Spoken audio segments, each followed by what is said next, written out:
그러므로 내가 묻겠습니다. 하나님께서 자기 백성을 버리셨습니까? 절대로 그렇지 않습니다. 나 자신도 이스라엘 사람이요 아브라함의 후손이며 베냐민 지파 출신입니다. 하나님께서는 전에 택하신 자기 백성을 버리지 않으셨습니다. 여러분도 성경이 엘리야에 관해 한 말을 잘 알고 계실 것입니다. 엘리야는 이스라엘을 고소하며 하나님께 이렇게 호소하지 않았습니까? 주님, 그들이 주님의 예언자들을 죽이고 주님의 제단들을 헐어버렸습니다. 이제 저 혼자만 남아있는데 그들은 저마저 죽이려 하고 있습니다. 그런데 하나님께서 엘리야에게 무엇이라고 대답하셨습니까? 하나님께서는 내가 바알에게 무릎을 꿇지 않은 사람 7,000명을 나를 위해 남겨두었다고 말씀하셨습니다. 지금도 마찬가지입니다. 지금도 하나님의 은혜로 택함을 받은 남은 자들이 있습니다. 은혜로 하신 것이라면 그것은 행위에 의한 것이 아닙니다. 행위에 의한 것이라면 은혜는 더 이상 은혜가 되지 못할 것입니다. 그러면 무엇입니까? 이스라엘이 간절히 바라던 것을 이스라엘은 얻지 못하고 택함을 받은 자들이 얻었습니다. 반면 나머지 사람들은 마음이 완악해졌습니다. 성경에도 이렇게 기록되어 있습니다. 하나님께서 그들에게 혼미한 영을 주셔서 오늘날까지 눈이 있어도 보지 못하고 귀가 있어도 듣지 못한다.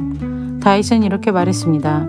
그들의 잔치상이 그들에게 덕과 올무가 되게 하시고 그들이 걸려 넘어져 멸망받게 하소서. 그들의 눈을 흐려 보지 못하게 하시고 그들의 등은 영원토록 굽어있게 하소서. 그러므로 내가 다시 묻습니다. 이스라엘이 걸려 넘어져 완전히 망하고 말았습니까?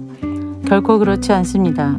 오히려 그들의 죄 때문에 구원이 이방인들에게 이르게 되었고 이스라엘은 이방인들을 보고 시기하게 되었습니다. 이스라엘의 범죄가 세상에 풍성한 복을 가져다 주었고 이스라엘의 실패가 이방인들에게 풍성한 복을 가져다 주었다면 이스라엘 전체가 하나님 앞에 돌아올 때 그 풍성함은 얼마나 더하겠습니까? 이제 이방인 여러분들에게 말하겠습니다. 나는 이방인의 사도로서 내가 맡은 직분에 대해 영광스럽게 생각하고 있습니다. 다만 바라는 것은 내 동족에게 시기심을 일으켜 그들 중에 몇 명만이라도 더 구원하고 싶은 것입니다. 내 동족 이스라엘이 하나님께 버림을 받게 되어 세상이 하나님과 화목하게 되었다면 이스라엘이 하나님께 받아들여지는 것은 죽은 자들 가운데서 다시 살아나는 것이 아니면 무엇이겠습니까? 처음 떼내어드린 반죽의 일부분이 거룩하면 반죽 전체가 거룩하고 나무 뿌리가 거룩하면 가지도 거룩한 법입니다. 참 올리브 나무의 가지 중에서 얼마를 잘라낸 뒤 야생 올리브 나무가지인 여러분을 원가지에 접붙이면 접붙여진 가지는 참 올리브 나무로부터 올라오는 양분을 받게 됩니다. 그러니 여러분은 잘려나간 가지를 향해 자랑하지 마십시오. 자랑하더라도 명심할 것이 있습니다. 여러분이 뿌리를 지탱하는 것이 아니라 뿌리가 여러분을 지탱한다는 사실입니다. 여러분은 이렇게 말할 수도 있을 것입니다. 나를 접붙이기 위해 가지들이 잘려나갔다 라고 말입니다. 이것은 100번 지당한 말입니다. 그 가지들은 믿지 않았기 때문에 잘려나갔고 반대로 여러분은 믿었기 때문에 나무에 붙어 있습니다.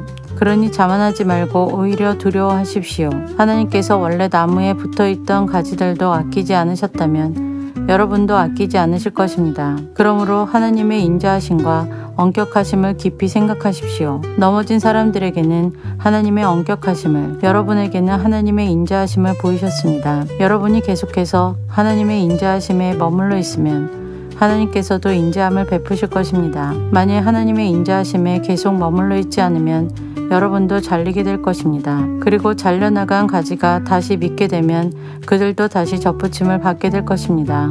왜냐하면 하나님께서는 그들을 다시 접붙이실 능력이 있기 때문입니다. 여러분은 본래 붙어있던 야생 올리브 나무에서 잘려 여러분이 속한 종자와는 다른 좋은 올리브 나무에 접붙여진 가지입니다. 그렇다면 원래 좋은 올리브 가지였던 유대인들이 원래 그들이 붙어있던 좋은 올리브 나무에 접붙여지는 것은 얼마나 쉬운 일이겠습니까? 형제 여러분, 나는 여러분이 스스로 똑똑하다고 생각하는 일이 없도록 하기 위해 이 비밀에 대해 알기를 원합니다. 비밀의 내용은 이렇습니다. 이방인의 충만한 수가 하나님께 돌아오기까지 이스라엘 중에 얼마나 완악한 채로 있게 된다는 사실입니다. 그리하여 온 이스라엘이 구원을 얻을 것입니다.